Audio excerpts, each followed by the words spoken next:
पाकिस्तान और इंग्लैंड के दरमियान खेले जाने वाले मुल्तान टेस्ट में सऊद शकील को कैच आउट करार देने पर सवालात उठ गए और शायकीन क्रिकेट की बड़ी तादाद ने इसे अंपायर का गलत फैसला करार दे दिया। साबिक कौमी फास्ट बॉलर वकार यूनुस ने सऊद शकील को कैच आउट करार देने पर हैरत का इजहार कर दिया। साबिक इंग्लिश कप्तान माइकल वॉन ने ट्विटर पर लिखा कि मुझे लगा था कि मैंने गेंद का कुछ हिस्सा जमीन से टकराता देखा। क्रिकेट कमेंटेटर जैनब अब्बास का वकार यूनुस का हवाला देते हुए कहना था सऊद शकील वाज़ेह तौर पर नॉट आउट थे। मारूफ क्रिकेट वेबसाइट क्रिकइंफो ने सवाल उठाया कि आउट या नॉट आउट। साबिक कौमी क्रिकेटर कामरान अकमल ने भी कैच आउट पर अपने तहफ़्फ़ुज़ात का इजहार किया। सऊद शकील के आउट होने को मुल्तान टेस्ट का टर्निंग पॉइंट भी करार दिया जा सकता है। मुतनाज़े फैसले का शिकार होने से कबल वो अच्छी फॉर्म में नजर आ रहे थे, जबकि वो अपनी सेंचुरी से सिर्फ 6 रन की दूरी पर थे। पाकिस्तानी टीम हदफ से बहुत ज्यादा दूर नहीं थी और इसे जीत के लिए सिर्फ 64 रन की जरूरत थी। सऊद शकील के बैट को छूकर गेंद विकेटों के पीछे गई, जिसे इंग्लिश कीपर ने डाइव लगाकर कैच किया। इंग्लिश बॉलर, कीपर और दीगर खिलाड़ियों ने कैच आउट की अपील की, ताहम अंपायर अलीम डार ने हतमी फैसला थर्ड अंपायर पर छोड़ दिया, जिसके बाद थर्ड अंपायर ने कई बार वीडियो देखने के बाद सऊद शकील को आउट करार दिया, जबकि रिप्ले में वाज़ेह तौर पर देखा जा सकता है कि गेंद जमीन से टकरा रही थी। टीवी अंपायर की जानिब से सऊद शकील को आउट करार दिए जाने के फौरी बाद सोशल मीडिया पर इसे मुतनाज़े कैच करार देते हुए सवालात उठाए गए और फैसले पर सख्त तनकीद की गई।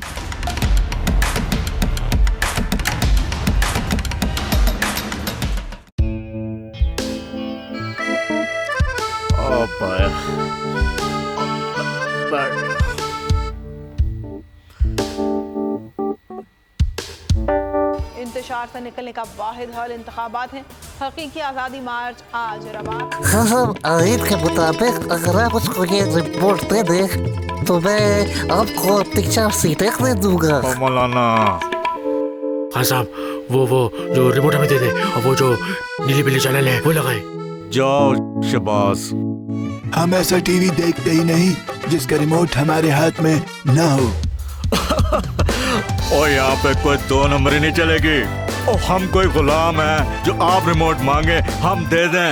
Absolutely not. यहाँ पे सिर्फ पाकिस्तान का नंबर 1 चैनल चलेगा, बोल, जो हकीकी सहाफत की जंग लड़ रहा है। पाकिस्तान के लिए कोई और नहीं, सिर्फ बोल खड़ा है। आप सब भी बोल देखें।